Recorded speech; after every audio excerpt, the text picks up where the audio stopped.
average can be anywhere from the 9th to the 75th percentile. And we're back. I didn't know you started that. Well, you started talking about what we were going to talk about. And Well, I thought we weren't going to talk about it because what I'm doing is boring right now. You don't seem to think it's very boring. I don't, but... Welcome to the Workshop Therapy Podcast. I'm your host, Andrew, and joining me today is my co-host, Tamara, who's already talking, apparently. Yeah. Okay. And I have to put in my little brag about her. If there's any doubt that... Stop. Oh. If there's any doubt that she's not smarter than me, then what's your final grade for this course this time? I don't know my final grade yet because she hasn't marked all my last assignments. I've done everything. What's your average to this point? It doesn't end until tomorrow. 0.45. Yep. Which is down from last course average or whatever. What was your last one? 103 or something like that? Yeah. Yep. She's smarter than me. I'm not smarter than you at all. The assessments beg to differ. But is it a formative or a summative assessment? And what are we assessing? Are we assessing how I learned the knowledge and that I can retain the knowledge? What's a formative versus a what? Summative. Summative? So what's the difference between a formative and a summative assessment? You don't know. I legit don't. You legit don't. You haven't. Okay, let me find the actual definition because sorry. Now you're like put me on the spot and then my mind goes blank. Like at the end, right? Sorry, you coughed instead. So summative is at the end, right? Okay. So formative assessments let students show what they're learning, and summative assessments let them show what they've learned. So formative is like teaching. I do formative assessment all day long. Okay. Right. So show me how you got that answer. That's a formative assessment. Okay. But a summative assessment is more like a test or an exit slip or proof that you learned it. Yeah. Well, and it's like the end of the process. Formative happens during. Does that make sense? Yeah. So to put it in like creative people and crafts people sort of words, then it would be a formative assessment would be kind of what the instructor in a course is doing as you go along, at like assessing your chisel holding, your paint stroke, whatever it is. Formative is the fun part where you're learning how to do it, and summative is like the, oh, I got this, now I got to move on. Now you have to wrote the test, you passed it off, now you're moving on. Yeah. Makes sense. Right. Makes sense. You've shown yeah. So what you're saying is your formative assessments from this course. So formative in your like creativity thing would be all of the process of making something, and the summative would be the here's my table. Ah. Does that make sense? Yes. Okay. So your formative assessments that you have had through this course have only summed up to 99.4. So you could potentially do 0.6% better. Is your but is your report like in your marks in your masters? Because I don't actually look at your marks. I don't. That's because I'm ashamed of them and I'm hiding them away from you. Oh yeah, because you're still in the 90s. No, I'm not. I'm getting A's. Yeah. But I have to be in the 90s to get A's. I cannot get A's out of the 90s in mine. Anyway. Conversely, I can't retake things to get higher scores. See, but that's where you're doing formative assessments, right? Because you're giving the opportunity for growth. You understand? Yep. But is your mark not broken down? Like my mark is broken down by like quizzes and assignments and and then you can see what you get versus in each area. Yeah, it's all broken down like that, except it's the same freaking rubric for every course, so it doesn't... Really? Well, the same, yeah, basically. Oh. There's minor differences for the course material, whether there's assignments, but you look into the grading on the rubrics, and it's like carbon copy of everything else. Oh, no. It's really annoying. It's pointless to actually read them, almost. Mine are all very individual. Is yours curved? I don't think so. Okay. I was talking about that with my sisters this week, actually, because I've never taken a curved class. So learning about bell curves and how they worked in this class was all new to me because I had none of my courses have ever been curved.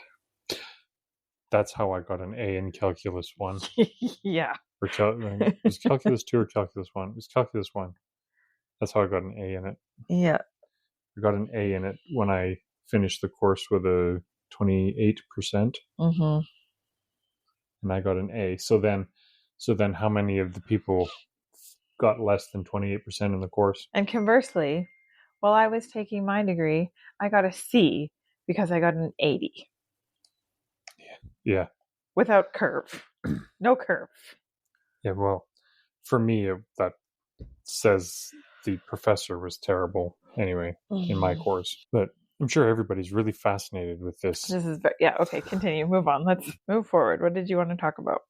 Well, assessments. Like, why are assessments important? Like, what is... Visit my website. There is a whole page I have created this semester devoted to why they're important. No, tomahatch.ca. To sum up, assessments are important because they give you the information on how your brain works. And I think previously, those of us who were born in the last century, don't say that. That feels terrible. We were born last century. It's true, but we grew up in a time where assessments... Just barely into the last century. Barely in the last century. Wasn't 20 years into the last century at all. It wasn't 20 It years. wasn't. It was not. So don't... Okay. Anyway, jump out of your rabbit hole. What I'm saying is assessments in the 90s were very much a label. You stick out, this is your problem, you can never escape it, that's what it is. And assessments now that we know more about how the brain functions, why the brain functions, especially the more recent research that the brain is plastic, that it's malleable, that we can change it. Getting an assessment done if you're worried or you have concerns about yourself or your child, and I mean this in like I would love to get it done for me, is that it helps you know what to do so that you can learn better. It helps you know how your brain functions. It's a lot of people, and there's risks either way. There's lots of people who will feel a massive sense of relief that I understand how this works now. And there's some that'll feel grief because you get a different diagnosis. And it's also important too, that if you get a diagnosis that you feel it does not suit you or whatever, to get a second opinion, because like anything else in the world, there's good assessors and bad assessors, right? There's good people and there's garbage people. I feel really lucky in this course that I just finished. It was all on assessments, how to read them, how to understand them. I feel very blessed with the assessment that we had done for our son. Now, having looked at other comparison ones, and being back in the school system and having had a Pro D day where we looked at some school-based assessments, what we had done is it's so different. And I think that's important to understand too. It's also important to understand that if your child is to get an ed psych assessment done at the school level, that is a school ed psych that does not follow them after high school. Oh, really? It is done. Even in the States? Even in the States. I'm taking my degree in the States. That is done.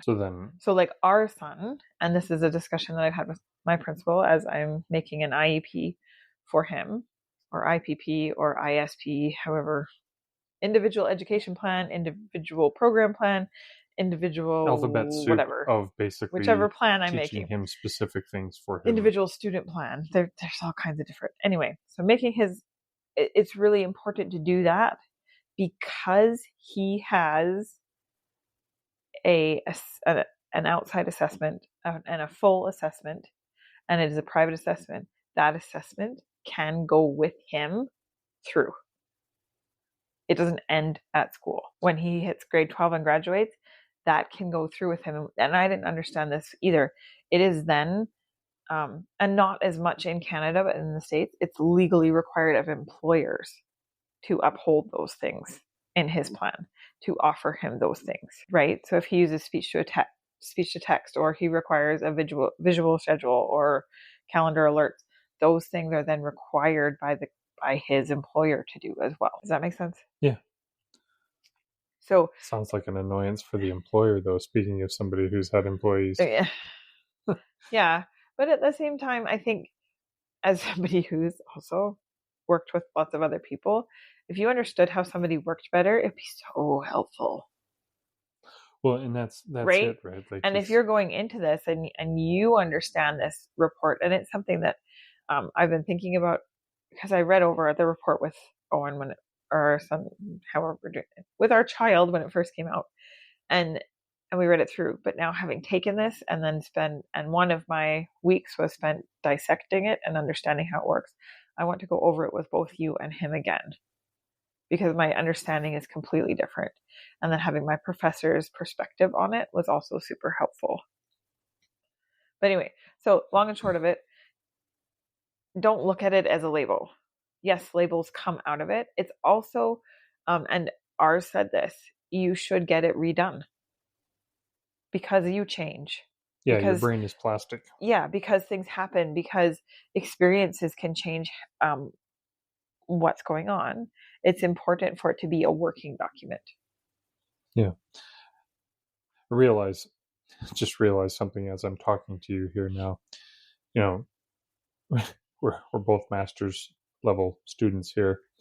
And so we're using words like brain plasticity and your brain is plastic, which makes perfect sense.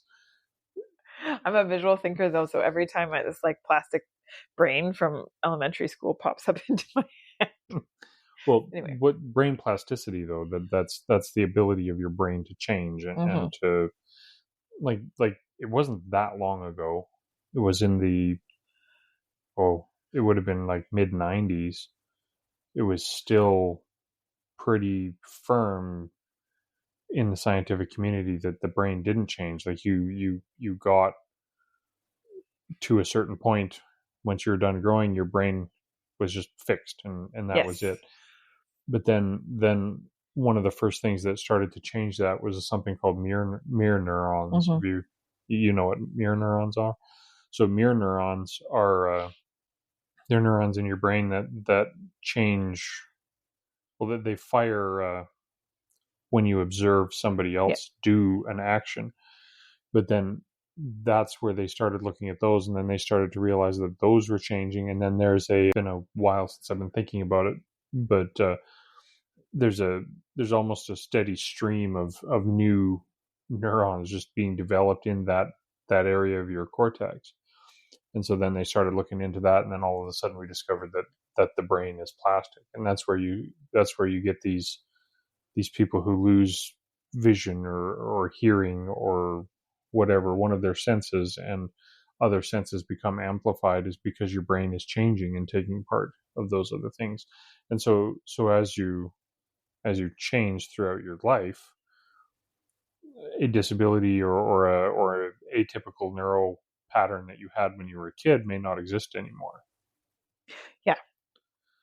Yeah, and there's things like it's pretty rare that a kid gets diagnosed with autism and it doesn't follow them through as an adult, and largely the magic cases where it's gone, it isn't. It's just that they're high masking and whatever, right? Like coping strategies. Exactly, because the brain is plastic and you can train it to do different things. Yeah. There's been some interesting with that mirror neurons. I read a study, I think it was in the summer, that they were doing on that with like Alzheimer's and dementia patients. Oh, I should have forwarded it to you. It was an interesting just like take on trying to get new pathways going. Sounds interesting. I can't remember. I just remember thinking, oh, this was really interesting and you would be interested in it. And that's as far as I went because my mirror neurons moved on. Started emulating other things. I was thinking of a couple conversations that I've had with people on the podcast here. One of the important things about, like you said, getting the assessment is to know what's going on. But then that also gives you access to supports in the case of, in some ways, but it also gives you access to the body of research around strategies of dealing with that. And so people like Housemaid, when I had him on, Brian Housewort, he has ADHD and he's learned how to use that hyper focus that comes along with ADHD to build a really successful business.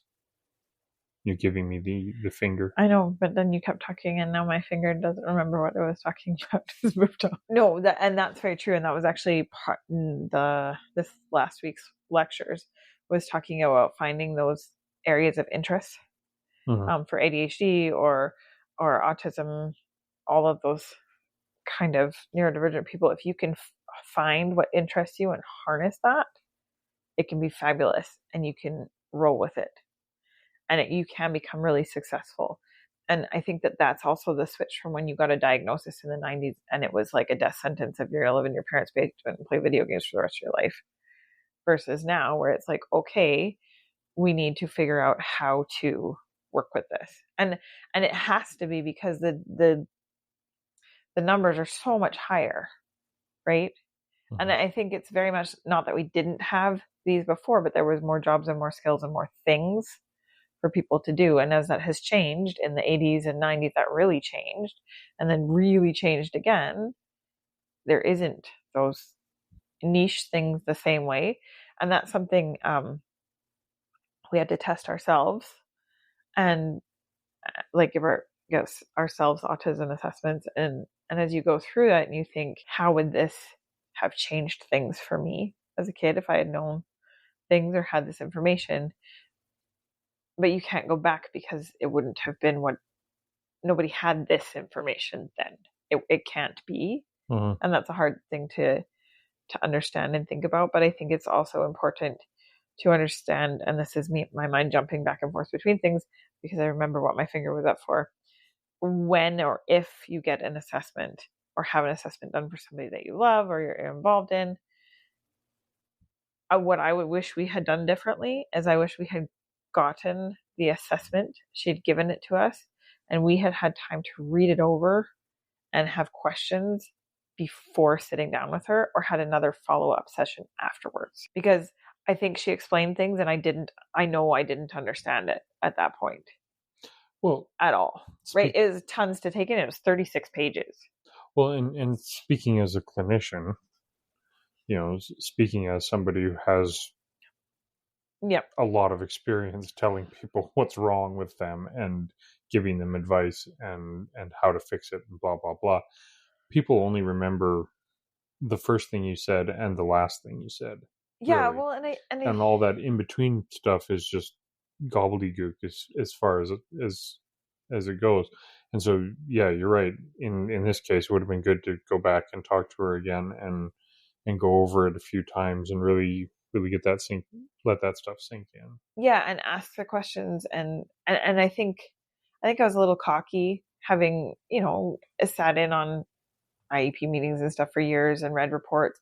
I thought I understood them, and then honestly, like going through this and now understanding what the T-scores mean, what percentages are, where you want them, what that curve actually means when it just says average, and lots of them will just say average percentile and not give you the actual mark. Well, that can be between the 9th percentile, like I was saying, 9th and 75th. Well, if he's in the 75th, yeah, average, not worrying about him. But if he's in the 9th percentile, that's not a good place to be. Yeah, and that's why bell curves are really stupid, is because... And so many of those tests are curved, and you don't know that. And unless you're, like, our clinician was good, and we did have all of those scores on there. But when you have a bunch of numbers, and the way that my brain works, okay, I panic, a bunch of numbers, I see them all, I'm going to cling on to that average, I don't have to worry about this. And when I go back in, I'm like, oh, wait a minute. Yeah. And as I'm writing the IEP, but that being said, as a teacher, and I'm not an inexperienced teacher, I am not a teacher who didn't continue with professional development and try to learn new things. I did not understand this. And that's where I think, like in Canada, without special education teachers, especially, we really don't know what we're doing that way. Well, and yeah, not to get into a rant about the school system, but that's the problem. That's the problem with inclusive education. It's not a bad thing to include people, but when you have people included in a bit of a jar here, we had an interruption, so I got to pick up where I left off.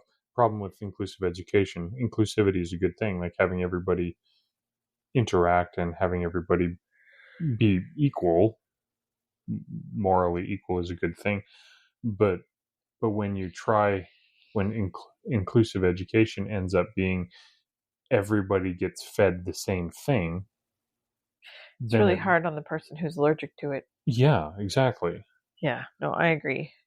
And It's and that's where assessments are very important, yeah, because it does it without the piece of paper, it's hard to say, well, I need this versus I want this. Like, sure, if the accommodation is visual scheduler or speech to text, whatever it is, if it's not necessary, it's not necessary. But if it is necessary, it absolutely is. and I think that's why, especially getting it done as early as possible is important. And then from there, But it's even important for people who are 45 years old yeah, I or know 70 years it old. is. I mean, I'm that's what I mean by as soon as you're ready to do it, whatever stage of life that you're in. I read a book to the kids at school today that was talking. It was like asking those questions, like what was it? When is the most important time to do something? Who is the most important person to do something for? Anyway, and then the end, this boy goes and asks all these animals. In the end, the turtle's like, it's now. Everything, every answer to all these questions was now, because it doesn't matter, right? Now is what matters. Yeah, well, it's the reason that we planted trees when we did, right? Yeah, Like, we're not ready to live over there yet, but we planted trees, because fruit yeah, we want trees them to grow. because the best time to plant a tree is 20 years ago. Yeah, The so next best time is today. I think for me, one of the things that I'd really like to advocate for is understanding that an assessment is not a judgment. It is not a life sentence of inability to work, inability to participate, inability to have a family, to have relationships, any of those things. An assessment should give you the freedom, the knowledge, and the understanding to move forward and to grow. And I think so often we get stuck in the, oh, I've been fine, I managed, especially us of the previous century, right? Like, I'm managing. You're not really managing that well. Let's be honest, and with a little bit of help, a little bit of knowledge, you could be so much better. Yeah. And I think that's the key thing to consider, is that just because you're managing doesn't mean that you couldn't potentially be managing better. Yeah, like, And the more it's not people, shameful. yeah, yeah, the more people who just, yeah, you hear in the maker community especially, you hear a lot of people, oh, it's my ADHD brain. But then you talk to them and, well, I don't have a diagnosis. Well, go get one. Like, what? How's it going to hurt? That's the thing. And talking to people, and they're like, well, isn't everybody a little ADHD? Aren't we all a little autistic? Well, To some extent, yes, but to some extent, no. no. There's, Right? yeah. Like, do we all have idiosyncrasies? Yes. Does that make you autistic? No. But Right? there But there's is, that understanding, and I use the example that we've been talking about. I have a student who I've had a student in the past, and they say he can't. His pediatrician said he can't be ADHD because he sleeps through the night. Not a DSM-5 characteristic. It is it's not not a diagnostic criteria here that we're looking at. And that was, did the doctor spend time with the kid? No. And yet that's who's giving a diagnosis. And so there's my other caveat to all of this. Make sure the person that you get a diagnosis from is a good person, right? We called several. I called several before we picked who did our son's assessment. I read websites, I looked at histories, and I'm glad we did. Yep. And I think that's important. And I think for our Canadian listeners, that's something that we as Canadians often don't do with things, because we're just so happy to get any doctor. Yeah. Just to get a doctor, right? And so we're not always discerning, and it's important to be discerning. Well, and for Canadian listeners especially, because we have this problem with socialized medicine, where we expect to not have to pay for things, and so we're going to wait for the government.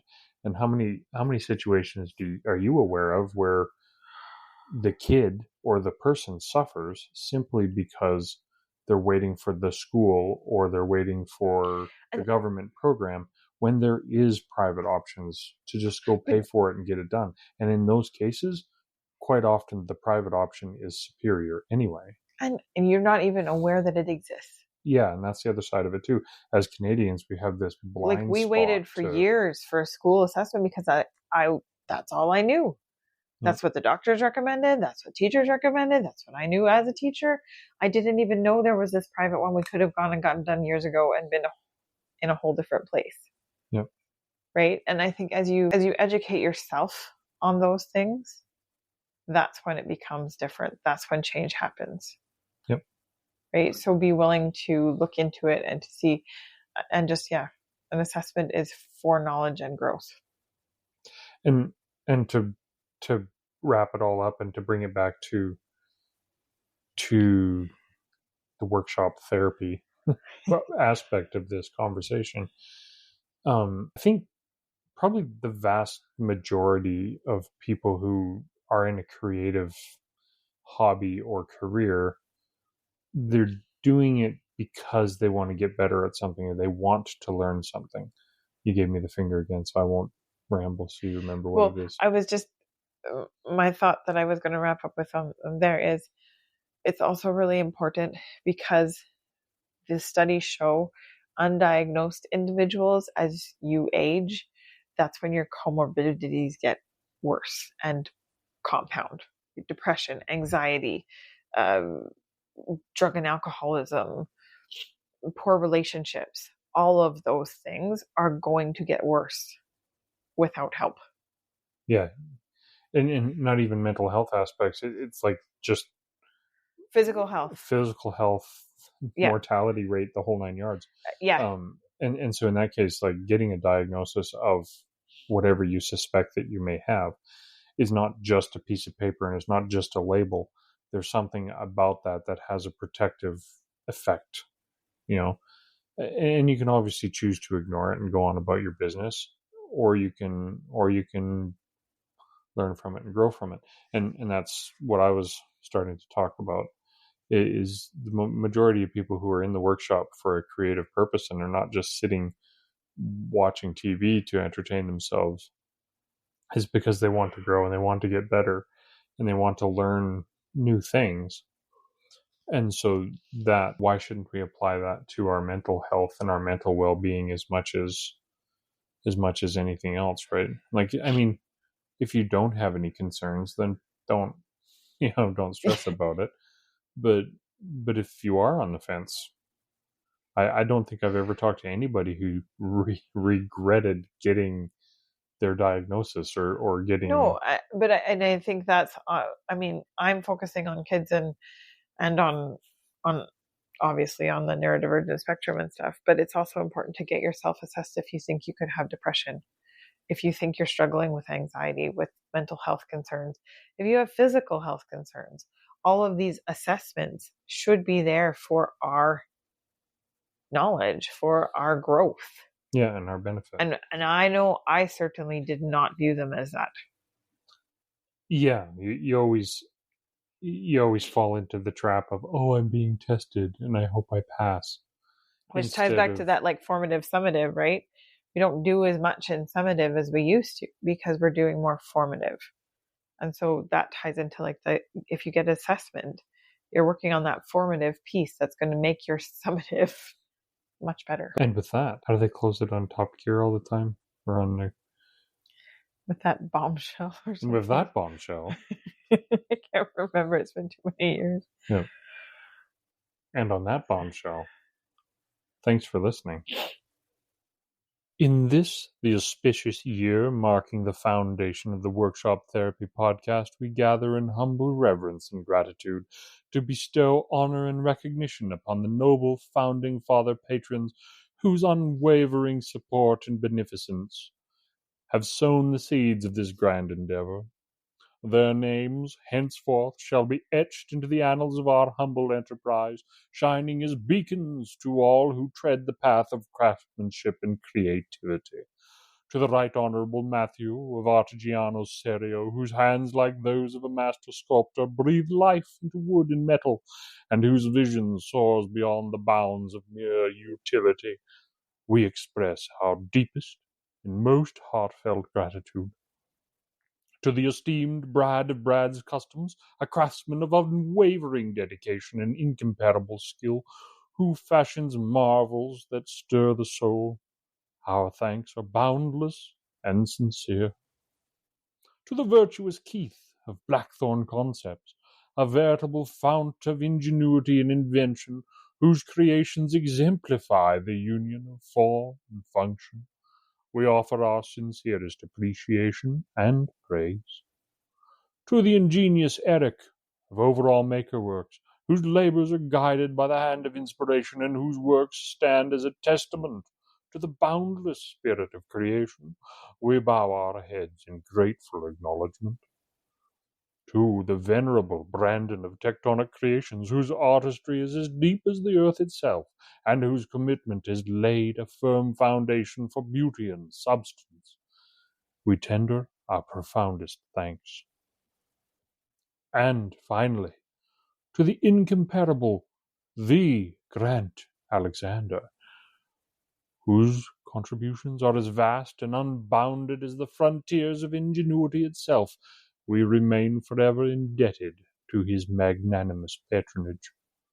To these most honourable patrons, through their noble largesse, have fortified our cause and ensured the flourishing of this communal workshop of the mind and spirit. May their works, like their names, be spoken of with reverence and remembered for generations untold. Yet, even as we honor these illustrious benefactors, we humbly beseech all those who bear the heart of a maker and the spirit of a creator, join us in supporting the Workshop Therapy podcast on the venerable platform of Patreon. Let your contribution, however great or modest, be the mortar that binds together the stones of our shared edifice, ensuring its endurance for many seasons hence. And let it be known throughout all quarters, far and wide, that we welcome your thoughts, questions, and musings with open arms. Direct your correspondence to us at questions@workshoptherapypodcast.com, where your inquiries shall be met with the utmost diligence and care. Signed, in unity, fraternity, and everlasting gratitude, Andrew and Tamara, the hosts of the Workshop Therapy Podcast.